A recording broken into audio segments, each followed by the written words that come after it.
Waheguru Ji Ka Khalsa, Waheguru Ji Ki Fateh. My name is Jasleen Kaur, and I'm a trans creator on the Guru Granth Sahib project. We are excited to announce the release this month of Bhagat Pipa's composition. And before I kind of get into what I've been thinking of the last few months, I thought I would tell you all a little bit about who Bhagat Pipa was. So Bhagat Pipa was a Rajasthani ruler who ended up renouncing his power, his throne, in order to become a Bhagat, which is a devoted one. And he's one of the 15 Bhagats whose compositions are included in the Guru Granth Sahib, although this is the only one of his that's included in the Guru Granth Sahib.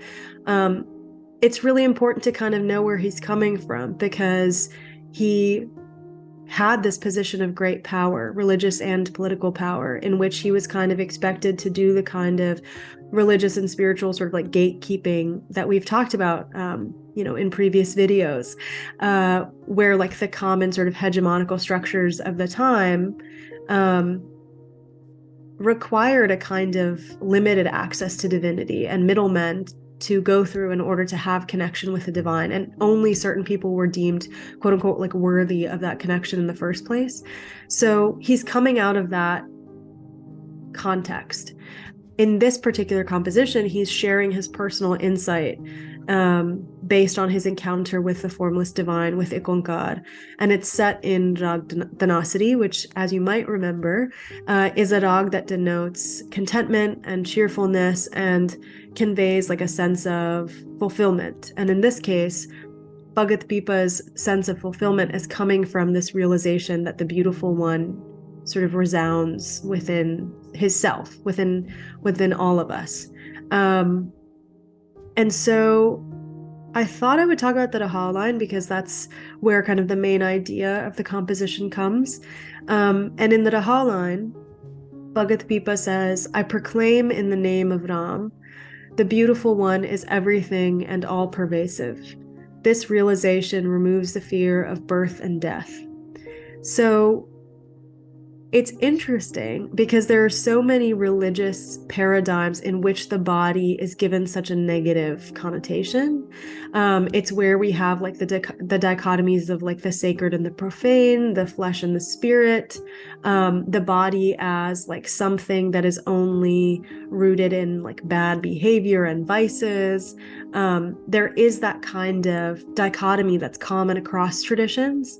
And so for Bhagat Pipa to say that the divine is dwelling within the body is really, really important, and actually like deeply revolutionary, because there's so much we actually do to the body out of fear of its negativity, right? Like of the things that we have heard associated with it that are negative. So we might engage in pilgrimages. We might engage in some kind of ritual cleansing. We might worry about purity and pollution. We might engage in like great disciplines that hurt the body. We might engage in like literally like stigmatas, right? Depending on the tradition, where we're like hurting the body as a form of religious discipline. And so instead, what is emphasized is that the body itself is the place in which the beautiful one dwells, and we don't need to do these external things or treat the body as if it is anything other than a gift, I guess is what I would say.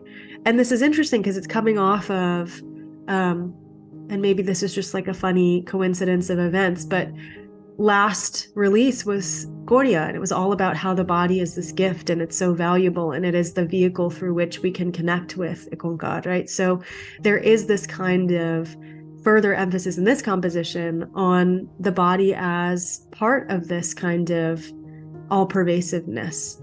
And I think that's really beautiful and really important, because there's so much that we do out of like a subconscious sort of like rejection of the body. And I think it's important that Bhagat Pipa says that like this realization of the beautiful one's all pervasiveness is actually what helps us remove the fear of birth and death.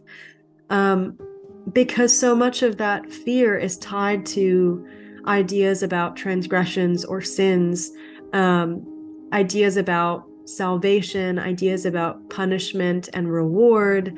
And I think once we understand that the dichotomies that we've created in our own sort of religious traditions or paradigms, that those things are actually illusory, I think then that fear kind of dissipates, because we're not being motivated by an anxiety about what will happen to us after we go. We're understanding the present, the physical, as merely a manifestation of the divine. We're understanding the body, which is physical, as a place in which the divine dwells. And that's like, I mean, that changes everything. So yeah, I've been thinking a lot about that. I've been thinking about sort of how I live in relationship to my own sort of human body, and how I understand it as a home for the beautiful one. And I think like I do a lot of sort of like logical understanding of that, but there are very few times where I like feel it and experience it. And so I think that's the thing I've been thinking about a lot, is like, how can I continue to pursue that experience? Like, how can I make space in my day to like go into my body in some way, and pursue that relationship, whether that looks like just like doing my bot, whether that looks like closing my eyes for a little bit and sort of talking to the divine. Like, what am I doing to kind of remind myself of that constant presence? Because if I'm not feeling it, it's just that I'm not feeling it. It's not that IkOankar has like gone away somewhere else. So that's what I've been thinking about. And then I also quickly, sorry, this is long, I did want to talk about the word that Bhagat Pipa uses for, which we've translated as like proclaim. I proclaim in the name of Ram. And in the commentary, we talk about kind of the meaning of this word. In the original, it's duhai. And like a lot of things we've done in the past, like it's hard to translate things directly. We miss out on a lot of the layered meaning. So duhai like is about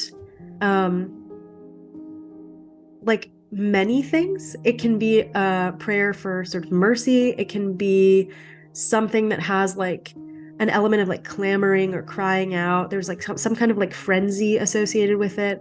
There's an element of seeking justice or mercy. There's an element of taking an oath on a deeply respected person. There's an element of awe and reverence and dependence upon some other entity, which in this case would be Ram, the beautiful one.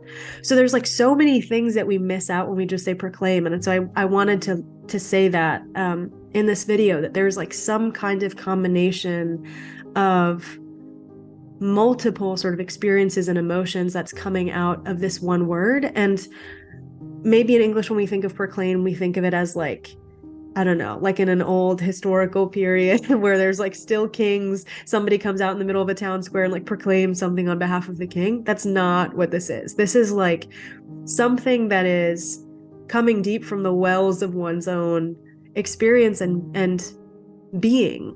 And it is so motivated by love and reverence and awe that it feels impossible to not say it. Like it feels like something that has to kind of be called out of you or come out of you as soon as possible. Like it's the excitement of that realization that I think I wanted to emphasize. And so, yeah, I just have been thinking a lot about, yes, what it means to really experience and believe and know the body as the dwelling place of the divine, and also what it would mean to have that experience of knowing and then have it pour out of me with such excitement and clamor and love. Yeah. So that's what I've been thinking about with this composition. I hope you all spend some time with it. As usual, there are word definitions, there are footnotes, there is the translation, transcreation, and the commentary, all for you to kind of spend your sweet time with. And I do hope that you do that and see what gets called out of you. Waheguru Ji Ka Khalsa, Waheguru Ji Ki Fateh.